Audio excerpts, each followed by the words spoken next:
నీలో నుండి నేను వేరైపోయి ఇష్టం వచ్చిన వ్యర్థతను ఎక్కడ నేను అంటించుకొనియద్దో నేను నీలోనే సాగుతాను, నేను నీలోనే నా జీవితాన్ని నేను కట్టుకుంటాను అని ఎవరమైతే తీర్మానించుకుంటామో వారి జీవితాలను దేవుడు గోడల మీదకి ఎక్కేటట్లుగా చేస్తాడు. ఎక్కటం మాత్రమే కాదు, రాయబడిన మాట ఏమిటో తెలుసా? గోడ మీదకి ఎక్కి వ్యాపించును. హల్లెలూయా. నీ జీవితాన్ని ప్రభు అలా ఎక్కిస్తాడు, ఎక్కించి అలా దేవుడు ఉండిపోయేటట్లు కాదు కానీ వ్యాపించేటట్లుగా. ఆ ఫలం ఆగట్లా, ఆ అభివృద్ధి ఆగట్లా, ఆశీర్వాదం ఆగట్లా, ఆ దీవెన ఆగట్లా. నువ్వు విస్తరించేటట్లుగా, అభివృద్ధి అయ్యేటట్లుగా దేవుడు నేను చేస్తాడు.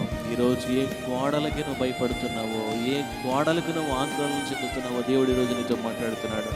ఏ గోడ అయినా, ఏ పరిస్థితి అయినా, ఏదైనా యోసేపుకు తోడయిండి గోడల సైతం ఎక్కించి వ్యాపించేటట్లుగా చేశాడే.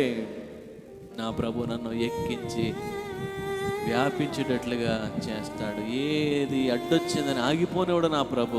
దేవుని వాగ్దానం, నీవు జలములలో పడి నువ్వు దాటున్నప్పుడు అవి నిన్ను ఏమీ చేయవు, అవి నిన్ను ముంచవు.